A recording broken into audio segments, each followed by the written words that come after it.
No confidence motion moved against City Chief Police, international carrier JetBlue to begin operations in Guyana. House dispute leaves an elderly woman in limbo. In the region, U.S. bars undocumented Hurricane Dorian survivors from entering the country, and internationally, UK Parliament members struggle to navigate Brexit impact. Greetings and welcome to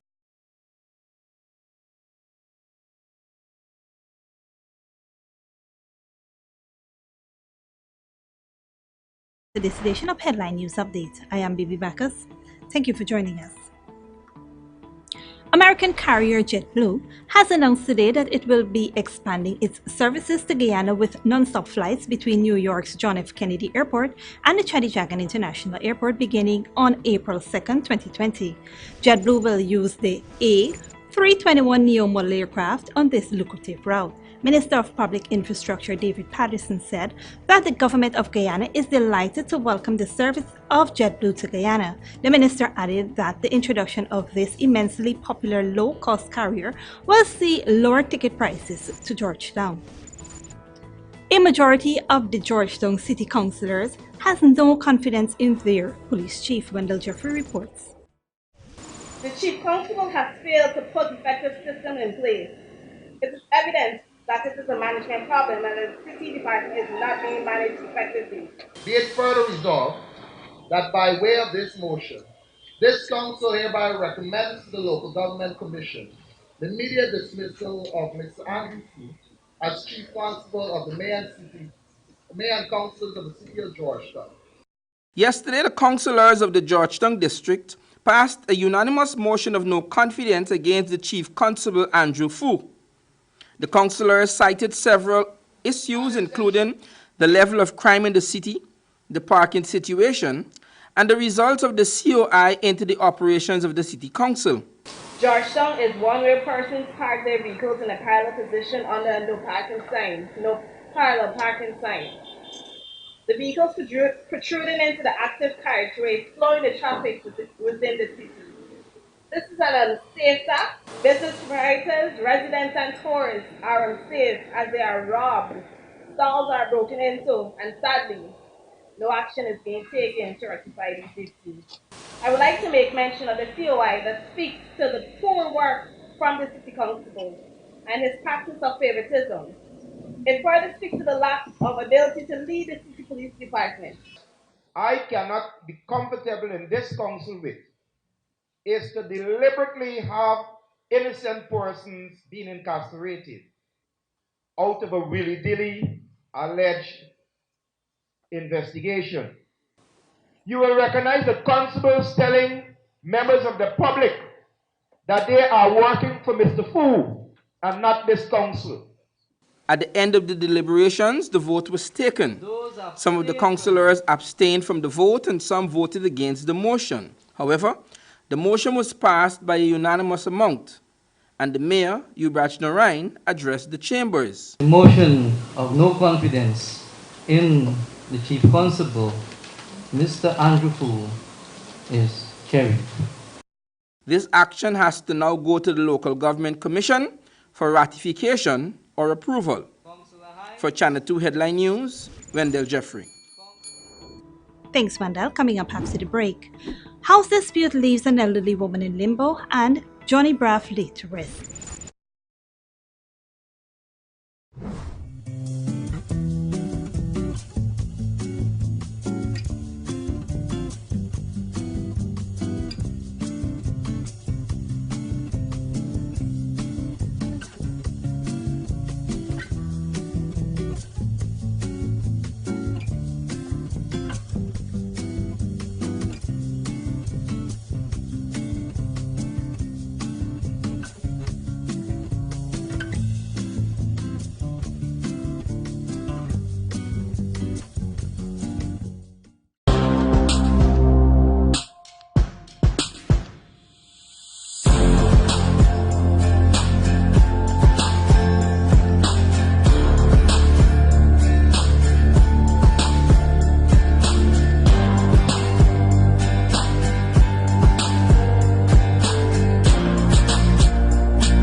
Lewis styles. Simply different. Wouldn't it be nice if we didn't have so much waste to dispose of in the landfill? Well, composting can help us reduce the waste we dispose of by turning our organic waste into compost, which can be used to improve the quality of our soil. Composting is very simple and convenient. You can compost using organic waste such as vegetable skins, or fallen leaves and cut grass and put this in a composting bin or pile. Compost can help your garden grow healthy plants while reducing your volume of waste. It's a really good way to keep our communities clean and healthy. So, let's all start composting our waste. Find out how easy it is. Call us on 226-2189 or 227-8429 or visit our website moc.gov.ui. A message from the Ministry of Communities in collaboration with the Inter-American Development Bank. Welcome to Kissoon's Furniture. Find everything you need for your home and more under one roof in our newly decorated showroom. Our locally crafted furniture has been perfected over the last 60 years. From our hands to your home, we also bring to you our newly introduced lines of imported furniture and sleep center, where you can find a wide range of beds and mattresses. Kissoon's Furniture, furnishing homes for over 60 years.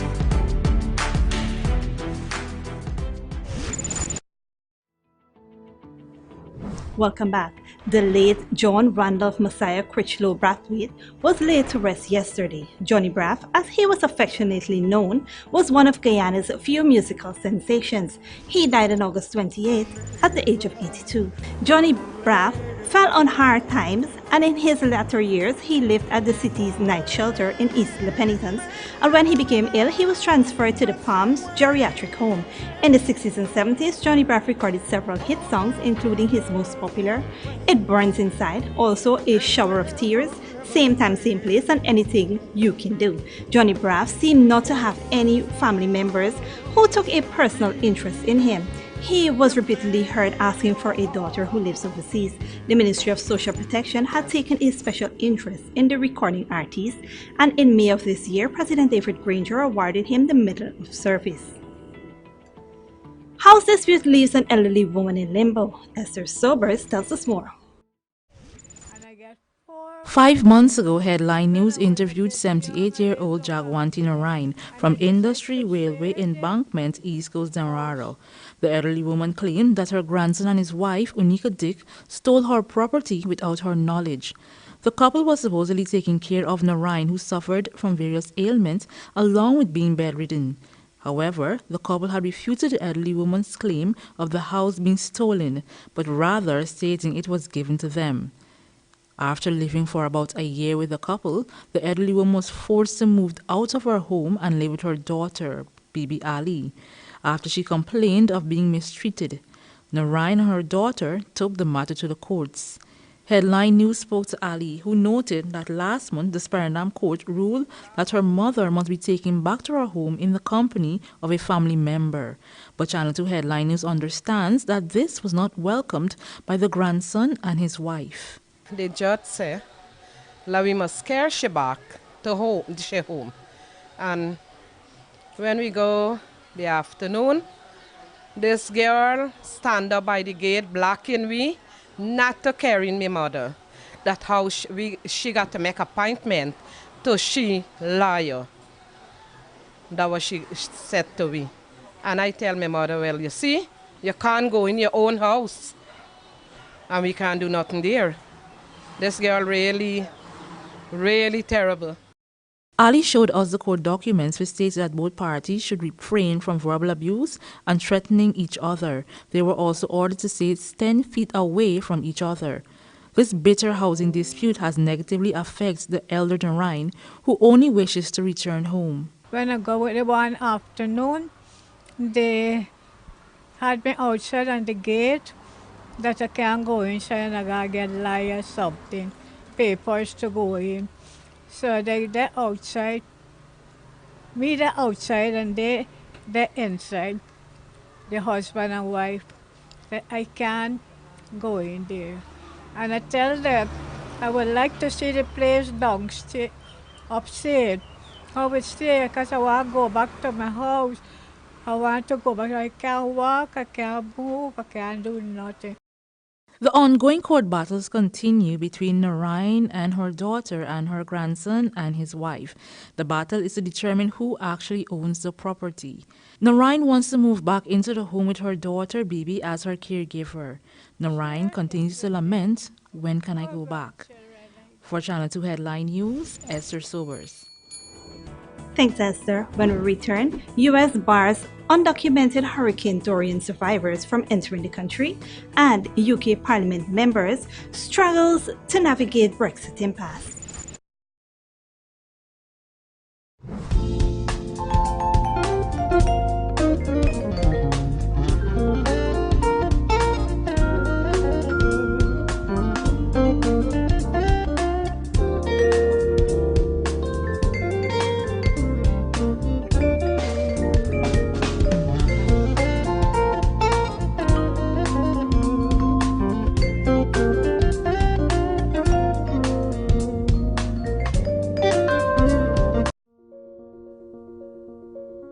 Are you kidding me?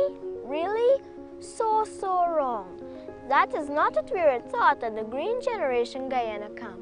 Is this the correct way to do it? Drivers, you have two options that you can use. First, you can temporarily put your empty plastic bottles in the trunk of your vehicle or on the ground on the passenger side next to you. Or secondly, place them in the nearest garbage bin you see. We need you to play your part in helping us keep the environment clean and healthy. A message from the Ministry of Communities, Green Generation Guyana Sanitation Program. For more information, please contact us on 592-227-2605, or you may find us on the World Wide Web at www.moc.gov.gy.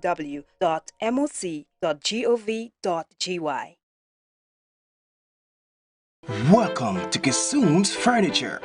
Find everything you need for your home and more under one roof in our newly decorated showroom. Our locally crafted furniture has been perfected over the last 60 years. From our hands to your home, we also bring to you our newly introduced lines of imported furniture and sleep center, where you can find a wide range of beds and mattresses. Kissoon's Furniture, furnishing homes for over 60 years.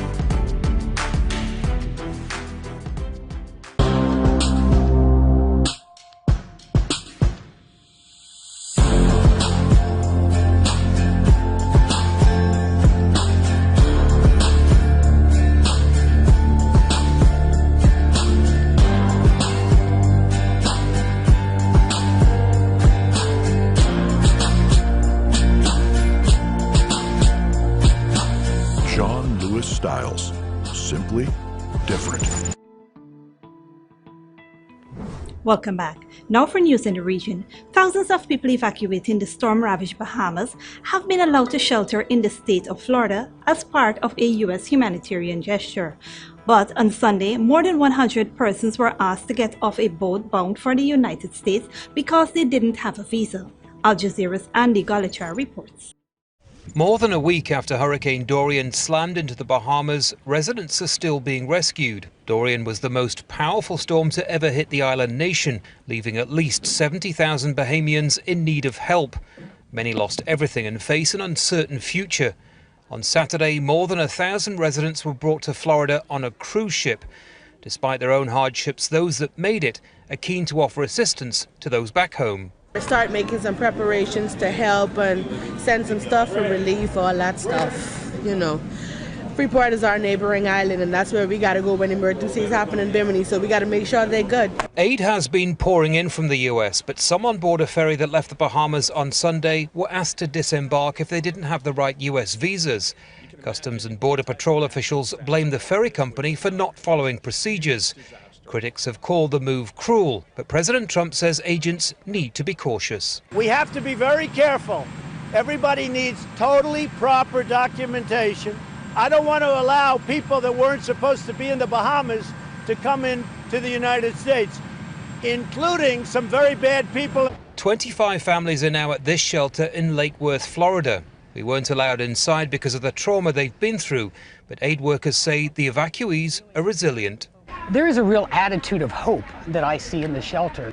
We're trying to make sure that we keep a positive attitude, especially for the kids. We have activities for the kids to keep them active and to try to not let it, get to them that they're not home. They're not in their homes where they would be with their families. Try to make the best of a very tough situation. Even as they leave, many are waiting to return and rebuild. But with people still missing and communications poor, news from the Bahamas is a priority. Everyone here has what they need for now: water, food and a roof over their heads. But what they really want is information. The Red Cross tells us some of the evacuees left loved ones behind and they don't know whether they're alive or dead. It's a chilling illustration of just how deadly Hurricane Dorian was. Amidst the confusion of a humanitarian disaster, there have been some moving scenes. This family found each other in Fort Lauderdale, but for many others, the agonizing wait for news of their loved ones goes on. Andy Gallagher, Al Jazeera, Lake Worth, Florida. And internationally, British Prime Minister Boris Johnson and his cabinet are desperately searching for a way to navigate their way out of a Brexit impasse. Al Jazeera's Lawrence Lee reports. Mr. Speaker, the Lords, who are authorised by Her Majesty's Commission to declare her royal assent to acts passed by both Houses, and to also declare the prorogation of Parliament, desire the presence of this honourable House. Really? No. Quite what the outside world makes of the British Parliament shutting down for 5 weeks when the UK is going through the biggest political crisis since World War II is anyone's guess. It was certainly less than popular among opposition MPs and the Speaker of the House of Commons. This is not, however, a normal prorogation. It is not typical. It is not standard. It's one of the longest for decades, and it represents, not just in the minds of many colleagues, but huge numbers of people outside, an act of executive fiat. As Conservatives filed out, they were heckled by opposition MPs who refused to leave. They tried to stop the Speaker from leaving and then sang protest songs in the chamber. It served to demonstrate only too clearly the collapse of traditional politics here. Government ministers have offered no explanation of the deal they are seeking, even if there is such a deal they're seeking, let alone any worked-out proposals presented to Parliament for scrutiny. No wonder they're so keen to prorogue so early to avoid any scrutiny of what they're doing. The ayes to the right, 293. The noes to the left, 46. Earlier, Boris Johnson had lost his 6th vote in 6 days. Even fewer MPs casting their ballots for an October election than had done when he tried it the first time. And so, while the opposition accused him of cowardice for suspending Parliament, he accused them of the same thing. The right honourable gentleman's cronies, together with those of other opposition parties, have been trying to disguise their preposterous cowardice by coming up with ever more outrageous excuses for delaying an election until the end of October or perhaps November, or when hell freezes over. In the dither, delay and procrastination, that has become the hallmark of the opposition. Before Parliament was put into this induced coma, the opposition was able to force Boris Johnson into a corner. He is now going to have to seek some sort of compromise with the European Union if the UK is to leave the bloc by the end of October, as he insists must happen. But that in turn will infuriate the most pro-Brexit right wing of the party and will inevitably cost them seats whenever the national election happens. With his cabinet holding its regular meeting, these calculations will all be in play. Rumours abound of the potential for more resignations from the ruling party, as Johnson's many critics say his grip over Brexit becomes ever weaker. Lawrence Lee, Al Jazeera, London. Here's your 3-day weather forecast.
that is all for this edition of Channel 2 Headline News Update.